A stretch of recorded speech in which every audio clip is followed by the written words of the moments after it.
All right, man. What's next for Jermell Charlo? Now, his brother said that they're moving up. You know, said that they're moving up. He gonna move up to 68. That's what his mother will want. They'll let Jermell move to 160 pounds, and I think that's the smart thing to do. It's allow Jermell to move to 60. Think about 60. One thing that's kind of gonna hurt his legacy is the same thing. So, other than Golovkin, well, it's some bigger names up there. Let me not lie. Let's kind of dig in deep. I mean, if he did stay at 54, I mean, obviously Fondor, but can you even rationalize fight Sebastian Fondor? Because Fondor ain't done being built up. He's starting to get his praise, but is Charlie gonna stick around a year or two and hope that he get built up the right way, or you can catch him at 160? You know what I'm saying? Um, when you look down there, you got Israel Madamov, who been his IBF mandatory, WBA mandatory, and Bakram Maratzavelli, whatever. Tim Zoo, he got the media shot. I mean, go to the UK and fight Liam Smith. I think Velmas Gomez is the dark horse in the division. Charles Conwell, another good prospect coming up. So, really ain't nothing there. Jer Hurd, he didn't slipping and falling, and he got to make a decision. Do he want to continue his career taking punishment? So really, it's not really else to do. He's not, he shouldn't be held to a standard by the fans to have to defend versus nobody, bro. I want every belt. Fondor, that'd be a fun matchup for the fans, but like I said before, I mean, what do you get? They don't put you on pay per view, and the thing that make the most sense is if Terrence Crawford fight beat Errol Spence and he been talking shit, that's the payday that you may never get. When you talking about just paydays and big legacy building fights, like he said, that was legacy last night for Undisputed, but it wasn't popularity. Like they fought in the tennis court for Undisputed. The popularity level was low, and they gave away a ton of tickets. So think about that for a minute. So he needed a career defining legacy fight. Aaron Pryor needed Alexis Aguayo. Marvin Hagler, he needed the welterweights. He needed Thomas Hearns. He needed Roberto Duran. He needed Sugar Ray Leonard. You know what I'm saying? You need that. You know, um, he need that, bro. And some people gonna might say disagree. He doesn't have that fight where you that big Vegas fight where you get butterflies and stuff of that nature. You know what I'm saying? He don't have it on his resume. And Earl Spence and Terrence Crawford, they can make that on their resume. They can make that happen on their resume. So that's that big fight, and he can take their momentum. Even if it's Errol Spence, you may not get that chance again. Because you think about it, only chances he got, going to 60, at 60 or above 60 is Canelo Alvarez. He won't fight his twin, which can't blame nobody for not fighting their twin. No mother, no father want to see them fight each other, even though it's excellent money. So you can't say that. Eubanks, he really don't want to fight nobody. He ran from his brother, over to Katie Sutherland, so he don't really want to fight nobody. Um, keep going. Jaime Maguire, he fighting Danny Jacobs above the 60-pound limit, so we gotta see if he can come back down and he can beat Danny Jacobs. So I mean, other than that, I mean, where you going? Sam Eggington, I mean, so like I said before, Juan Montiel, Jaime Maguire, Gennady Golovkin, Demetrius Andrade, which he could be coming back down. So him and Demetrius Andrade and Gennady Golovkin, and Lara, my bad, Lara, but he didn't want to fight. People say, well, he ain't never dug nobody. Well, he pretty much avoided Lara, and I ain't mad at him. They used to be a family. He hid behind. They used to be a family. They used to be a team. And all that type of stuff. So, him and Lara have a good opportunity to fight. And maybe Lara, maybe Triple G drop the belts. Lara pick up the WBA. Demetrius Andrade come back down, defend versus Genovic. Then the division is hot again. And then something that should have happened, what? Damn near, what was that? 7, 8 years ago, Andrade and Jermell Charlo should have fought, and maybe it can happen now. Maybe it can happen now. So, there's some big fights up there potentially for him, and that depends on Who all stick around? Him and I think Golovkin might be the worst style matchup for him. People say he's 40 and all that, but he packed a good punch and he packed some variety. He showed he could still take a shot and keep ticking. I was impressed by what he did with Murata, but 60 should be it. Get there, get a belt. Hope that Andrade, y'all can make that fight with Andrade. And really, when you talk about money, there's Lara, Andrade, Golovkin, Chris Eubanks, and Jaime Munguia. Them the three. So I mean, you got more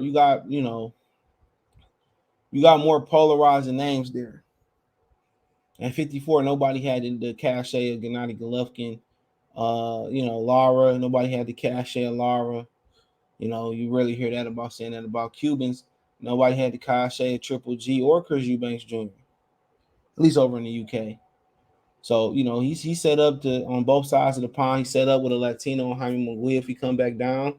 He set up with Demetrius Andrade. Golovkin probably move out the way. So he set up with some good fights. Adames is a solid fighter, so I think he get more credit at 60, and also 60 is an original the division. So it's historic, and if you're able to get all belts at 54, you're more likely gonna go through Demetrius Andrade. You're more likely gonna go through, Erislandy Lara, Jaime Munguia, maybe Chris Eubanks Jr. if you want to fight, and that's a better run than when he had at 54 as of right now on paper. Way better run. All them dudes got big names. But if he said 54, I mean, you're not gonna keep paying all them sanction fees. He's gonna keep a belt and defend it. But his biggest fight is welterweights coming up, and that's been the case for Marvin Hagler, Bernard Hopkins. It's been the case. He need that marquee fight. All these fighters in boxing need that marquee fight. All of them do. Not too many people had that big fight. Caleb Plant experienced it with Canelo. Usyk experienced it with Anthony Joshua, but it's nothing like a big fight. It's nothing like a big fight in America, though. Y'all say, the UK crowd is electric. It's nothing like a big fight in Vegas or a big fight in Madison Square Garden or a big fight in Texas. It's not like a super fight in America. It's a different type of atmosphere. It's a different type of vibe. So, like I said before, he set up for better names at 60. He set up to put, elite legendary names. And to be honest, if he think he could take Golovkin and Golovkin gonna get the Canelo fight, you should go right for it or petition for Golovkin to drop that damn belt. In my opinion. Hell yeah. You should. But like I said before, if he chooses more to 60, I think that's to be good, John. I think, also the weight. I think the weight is too much for him. Here you go. He's now in 54. I go up to 68 and I let my brother reign at 160. Yeah? Yeah. That's how it goes. Is this going to be the last fight? Maybe so. I don't want him to try to make weight no more. It's time for him to move up. He's already undisputed at 154. And I feel like I can let my brother move up to 160 and I can go to 68. I think that'll be the best thing my mom ever asked for. You heard Jermell Charlo said he getting ready to move up to 168 pounds. He gonna let his brother reign at 160. They can reign together. Klitschko did it. But then again, it's the politics of it, and PBC don't play ball with other promotional companies. So like I said, the biggest fights for him, if it ain't Crawford, is at 60. You ain't gonna fight Spence. The biggest fights for him, should be Terrence Crawford if you're able to get past Errol Spence. That should be the biggest and best available fight for him, in a fight that'll put him in a different stratosphere, popularity wise and legendary status wise. Right? But if that's not what he's gonna do, then it's Lara, it's Golovkin if he gonna stick around, it's Chris Eubanks, it's Demetrius Andrade if he gonna stick around, Jaime Munguia. So either or, he gon'